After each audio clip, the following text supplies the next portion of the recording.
What's good, CDL fans? It is finally time for our 2026 CDL season predictions as we head into Black Ops 7. I do one of these videos every single season, and I'm hoping this year I'm gonna cook and I'm gonna have some banger predictions for you guys. I got 8 different categories for this video. There'll also be timestamps down below. For some reason, you don't want to hear me yap about every single one. We'll see how good I do, and at the end of the season, I will make a video where I go back and I watch this and react to my predictions like I've done for the past few seasons as well. And let's get it started by talking about event winners. Now, obviously, we have 6 events in the CDL season, 4 majors, champs, and then EWC. And I'm going to tell you that I have 3 teams walking away with event wins this year, those being Optic, LA Thieves, and Gentlemates. Now, is there a chance that like Atlanta FaZe hits form, or Miami Heretics, or Toronto Koi, or somebody hits some form on a weekend and wins an event? I do think so, but right now, the teams I feel most comfortable with picking to win the variety of the 6 events we have this season are those 3. Now, I'm going to make you wait to hear my champs prediction, but I will tell you who I think is going to win the 4 majors as well as EWC. And for me personally, I got Optic walking away with 2 of those events. I got Thieves walking away with 2, and I got Gentlemates walking away with 1.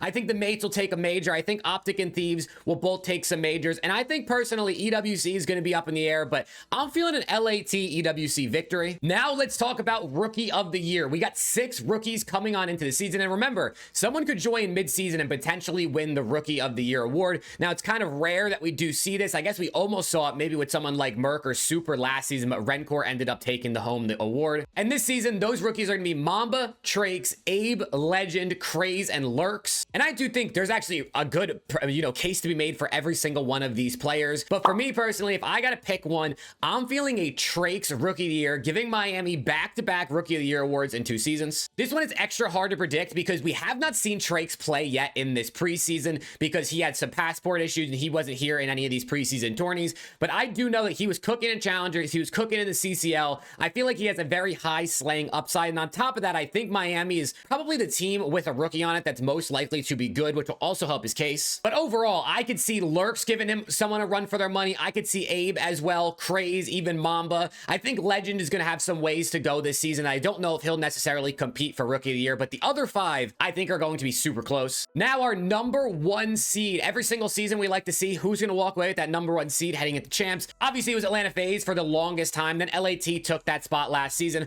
But this season, I got another new winner. And maybe you know what I'm going to say. I got Optic Texas coming away with the number 1 seed this season. I just think these guys are going to be undeniable at many points this season, and I just feel like they're going to be so good that they're going to win so many online matches. They're going to make probably every single Sunday, which is obviously bonus CDL points, and I think they come away with the number 1 seed. Now let's talk about Breakout Star. One player I think is going to have a breakout season that's going to be even better than they were in previous years, going to take the league by storm and absolutely cook this season, and this might be someone a lot of people have because he was slamming in this preseason. My Breakout Star prediction is going to be Kremp. Not only has Kremp looked absolutely nasty in this game, he also is on G2, who already looked like a good dark horse contender to make some Sundays, upset some big teams, and maybe even make some deep runs at events. And I do want to say, if you saw my video I posted a few weeks ago where I went with my top 5 fantasy sleepers for Breaking Point Fantasy, I did have Kremp in that video. So even before, when he was absolutely slamming at that Monster Energy kickoff, I thought Kremp was going to have a breakout year. I thought he was going to be really good. Then obviously the way he played with G2 at the Monster Energy kickoff event we saw a couple weeks ago just further proof to me that I think he's gonna have an absolute breakout season, and he is probably my front runner for this award. Now I want to talk about one that I do every single year. This year I'm titling it as Overachievers. These are 3 players that I think are gonna have, like, not necessarily breakout seasons like I just talked about with Kremp, but one where I think these guys are going to be much better than we would expect them to be this season, and especially compared to how they were last season, considering they're overachieving, hence the name of the award, our expectations for them coming into the year. The first one on the list for me, and this is in no particular order, this is just 3 names I thought of, is going to be Afro. He's on the Cloud9 roster, which for one, got top 4 at the event we saw in the Monster Energy kickoff. And Afro also is a player that had a very good Black Ops 6 season in Challengers, never got the opportunity to get picked up into the CDL, but was absolutely cooking down there, getting a ton of kills, and I think that's where he's really going to excel this season as well. Being on a team with Mac and Vivid, who are 2 very high ceiling but low floor players, where I think Afro is going to have a ton of opportunity. He's gonna have the ultimate green light to just absolutely run it down and try to pick up as many kills as possible every single map. And on top of that, he has Beans behind him, who also is a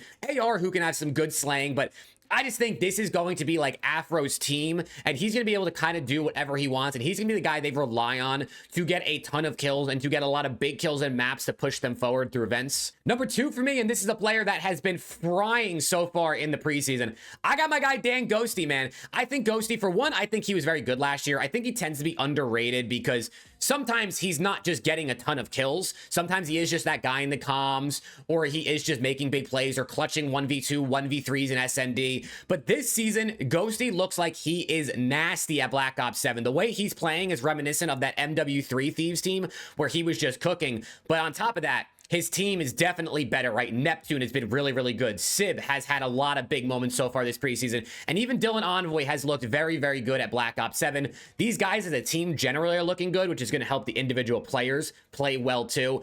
And I just think Dan Ghosty, with the way he's played in the preseason and just how good I know he can be after watching him on Thieves for 2 years, I think this is a season where he takes another step up. And they even talked about this in an interview where Neptune said that, you know, the last year's team for LAT wasn't really built around letting Envoy or Ghosty fry, right? It was focused on a Scrap and Hydra frying. It feels like this season with the mates, they're kind of trying to build their you know, the way they want to play around letting everybody fry, letting everybody have that opportunity to get big kills. And I think Dan's going to be nasty this season. And my third overachiever guy, this one is definitely like one of those people might be like, oh, why are you picking this guy? He's already one of the best we've ever seen. But I got Abizi. I think Abizi, and first, let me just say, right, I know last season Abizi was a little hit or miss in respawn, generally pretty good though throughout the season. I mean, he's one of the best players we've ever seen year in, year out. I think Abizi is going to be absolutely disgusting at this game. I think there is going to be many times this season where Abizi is the best player on LAT with Hydra and Scrap on that roster, right? I think he looks exceptional so far, has looked like our best player here for LAT through the preseason many times, either him or Scrap for the most part, as Kenny obviously has had his inconsistencies already, and even Hydra has had a slow start, but we've grown to expect that from him at the beginning of games. I really think Abizi is just going to be just putting in a lot of work for this team. I think he's going to be taking a lot of routes. He's going to be roaming around the map and really trying to just be annoying while Hydra runs around and gets kills, Scrap runs around and gets kills, and Kenny sort of fills in the other gaps. All right, now I want to give you some extra predictions. These are 3 just ones that don't really fall under a category before we get into MVP and before we get into Champs Winner. So I got 3 just random predictions, right, that I've been cooking up over this offseason thinking about. And number 1, this is one I've been saying since the end of last season. I think Neum is going to get picked up mid-season, and he's going to come into a CDL team from Challengers and is going to absolutely fry. Last year, he was very good in Challengers, a guy who I think as an AR player has very high potential. And not only that, but now he's on the Optic Challengers team, which means he's going to have a ton of eyes on him, which at the end of the day, you could be really, really good in Challengers. If people aren't really watching you or aware of how good you're playing, you're probably not going to get picked up. So I think Neum, already being a very talented player and is going to be on this Optic Challengers team with a ton of views and a ton of eyes on him, I think it's just a perfect storm for him to get picked up mid-season. My second of these random predictions is going to be about the Gentlemates. Like I said earlier, I think the Gentlemates are actually going to win an event, but I also think they're going to go out dead last and get a T12 at an event this season as well. This is another one I've been saying about them since we saw their roster. They just have players on this team that I think are going to struggle with inconsistencies. Now, maybe together as a unit, they're going to be able to, you know, mitigate those inconsistencies and be good the entire season. But we've seen Ghosty have some rough ones, Envoy as well. Neptune even have some big moments in, you know, champs or in grand finals where he was having bad maps. And even Sib coming off a year last year where he wasn't all that great. That Cloud9 team was just an absolute catastrophe. I really think this team is going to get last at an event, and they're also going to get first at an event. And I just feel like that just paints the perfect picture for like the ceiling and the floor that they have. And my third of these other predictions here, I think we see 8 different teams make a Sunday at an event this season, right? Obviously, it's a 12-team league. I think we see 8 different teams at minimum make a Sunday at this event. I think this year we have a very, very competitive middle of the pack. I mean, if you just look right now, Optic and Gentlemates are by far the top 2 teams. I think a lot of people expect Thieves to get up there as well. Some people have high expectations for FaZe. Miami Heretics is a team we haven't seen much, but we know that they're capable of a lot of upsets and a lot of deep runs. You even got Toronto Koi, who's another good team, and even the Vegas or even the Riyadh Falcons, bro. I know that they've had a bad start to the preseason, but with the players they have, if they hit form on a weekend, they could definitely make a Sunday. Then you've got other teams on the outskirts that I think are also going to be really good. They have a lot of rookies as well that it's kind of hard to predict. I think this season we see a good variety of teams on Sundays, although like you heard earlier, I think maybe only 3 teams walk away with those wins. And now for our final 2, the big 2 that people always want to hear, MVP, and then we'll do champs at the very end. MVP, maybe you have an idea of what team I'm going to pick a player from, because I kind of talked about it already.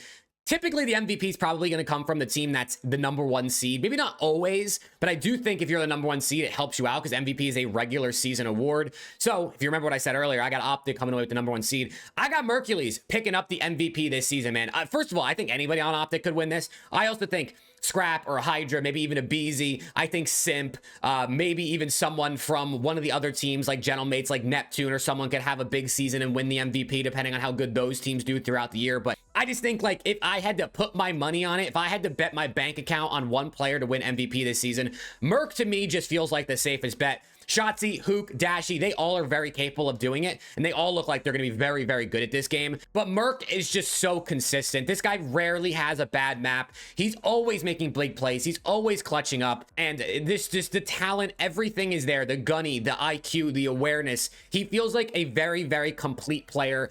And I mean, I really think he's going to go down as one of the best players we've ever seen by the end of his career. I mean, he's only going into his 2nd year, and last year wasn't even a full year. So for me personally, I'm going with Merc as my regular season MVP. It just feels like the most just well predicted pick that I can go with. And then last but not least, champs winner. Now this one is tough, man, because it's hard to predict who's going to be the best team.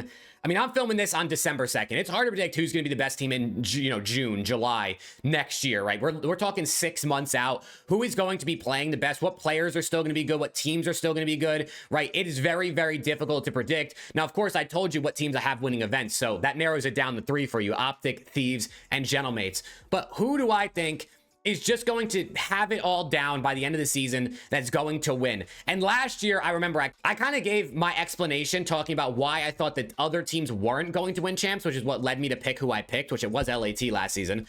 They obviously didn't win. L prediction out of me and L end of the season out of LAT. But looking at these 3 teams, Gentlemates, they could peak at the end of the season. They could absolutely win champs. But I do think they're going to have inconsistencies. And of these 3, I feel like I just don't want to pick them necessarily. It's just a gut feeling. I think honestly, all of this is basically just a gut feeling. Then you look at LAT versus Optic. Both of these teams have stars. Both of these teams have guys that have won champs. Both of these teams should be at the peak of their powers by the end of the season, I would hope.